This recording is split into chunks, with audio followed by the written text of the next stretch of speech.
saya Rian Supriyadi Ramadan dengan NIM 12021184226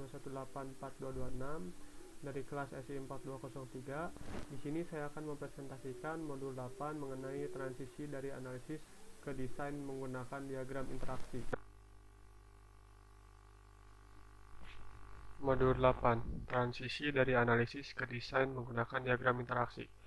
Di sini ada tujuannya. Beberapa tujuannya yaitu menjelaskan elemen model desain, identifikasi elemen penting dari diagram komunikasi UML, membuat komunikasi diagram view dari desain model, mengidentifikasi elemen penting dari UML sequence diagram, dan terakhir membuat sequence diagram view dari desain model.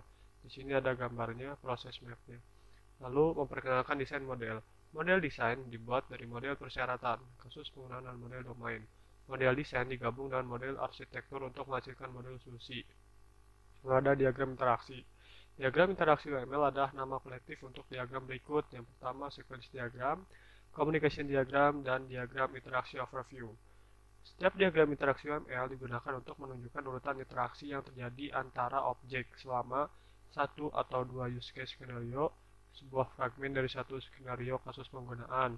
Interaksi UML diagram juga digunakan untuk menunjukkan urutan dari interaksi yang terjadi antara sistem dan subsistem. Membandingkan antara analisis dan desain. Analisis membantu Anda memodelkan apa yang diketahui tentang proses bisnis yang harus didukung sistem, seperti use case dan domain model. Sedangkan desain membantu Anda memodelkan how atau bagaimana sistem akan mendukung proses bisnis. Model desain terdiri dari batas UI, komponen, service komponen, dan komponen kesatuan. Di sini ada analisis ketahanan. Analisis ketahanan adalah proses yang membantu dalam mengidentifikasi komponen desain yang akan diperlukan dalam model desain. Lalu inputnya adalah sebuah use case, skenario use case untuk use case tersebut, diagram aktivitas use case jika tersedia, dan domain model. Sedangkan outputnya yaitu adalah model desain biasanya ditangkap dalam diagram interaksi UML dengan komponen desain seperti batas, layanan, dan komponen entitas. Lalu ada komponen batas. Kelas batas digunakan untuk membedakan interaksi antara sistem dan aktornya. Abstraksi layer UI, sensor, antarmuka komunikasi, dan sebagainya. Komponen UI tingkat tinggi, dan setiap komponen batas harus dikaitkan dengan setidaknya satu aktor.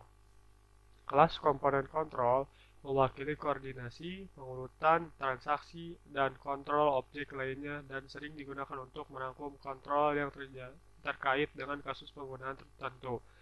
Itu mengkoordinasikan aliran kontrol, mengisolasi setiap perubahan alur kerja dari komponen batas dan entitas.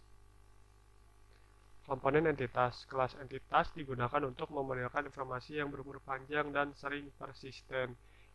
Entitas biasanya terkait dengan objek domain. Sebagian besar entitas gigih, dan terakhir, entitas dapat memiliki perilaku yang kompleks. Komponen entity akan sering memiliki komponen serving yang sesuai.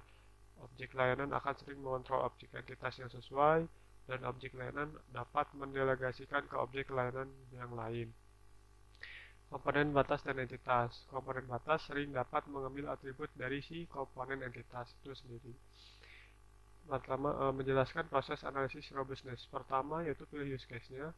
Yang kedua, buat diagram komunikasi atau diagram urutan yang memenuhi aktivitas use case. Di situ, identifikasi komponen desain yang mendukung kegiatan use case. Gambarkan hubungan antara komponen-komponen ini. Beri label pada asosiasi dengan pesan. Lalu yang ketiga, konversi diagram komunikasi menjadi diagram sequence atau sebaliknya untuk tampilan alternatif. Diagram komunikasi UML terdiri dari elemen-elemen berikut. Di situ ada object node, sequence number, message name-nya, parameters, message direction, stereotype icon or text, create, dan return object. Create object stereotype. Lalu ada variasi dari komunikasi diagram sebelumnya. Ini adalah gambar variasi dari gambar sebelumnya. Sebuah pesan dapat menunjukkan nama pesan, panah arah, panah padat, panah terbuka, nomor urut, daftar parameter yang diteruskan ke objek pada 5, kondisi penjaga yang menunjukkan pesan bersyarat, dan parameter pengembalian. Membuat diagram komunikasi. Pertama, tempatkan aktor dalam diagram komunikasi. Menganalisis use case dan diagram aktivitas untuk use case. Untuk setiap tindakan dalam use case, mengidentifikasi dan menambahkan komponen batas, layanan, dan entitas. serta mengidentifikasi dan menambahkan interaksi lebih lanjut, menemukan metode baru, layanan batas, dan komponen entitas. Langkah pertama, letakkan aktor pada diagram. Lalu, mengidentifikasi komponen batasnya. Lalu, objek UI reservasi menggunakan objek layanan reservasi untuk melakukan reservasi. Selanjutnya, identifikasi entitas komponen. Selanjutnya lagi, mengidentifikasi interaksi tambahan.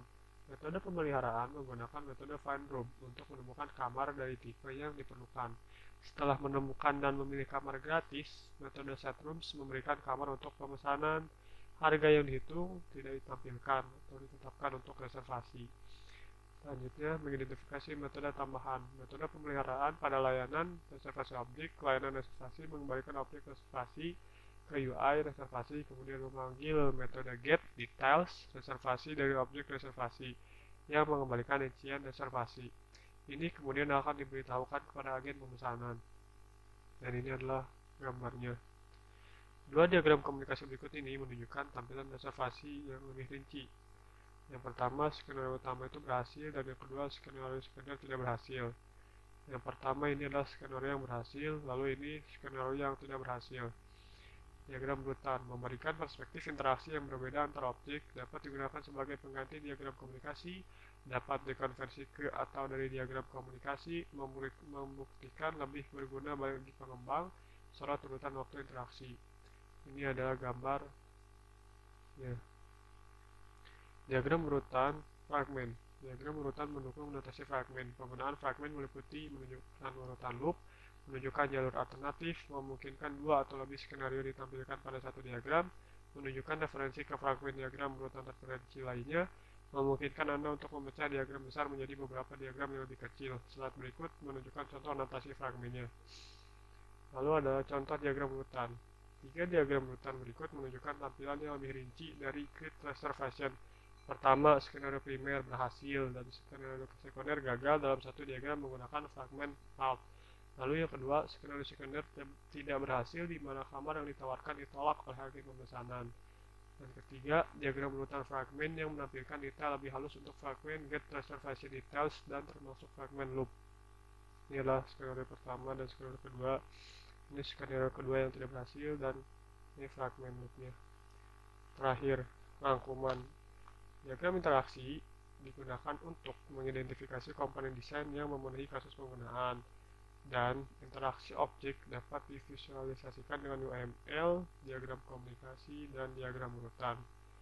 Sekian presentasi dari saya. Terima kasih sebelumnya. Wassalamualaikum warahmatullahi wabarakatuh.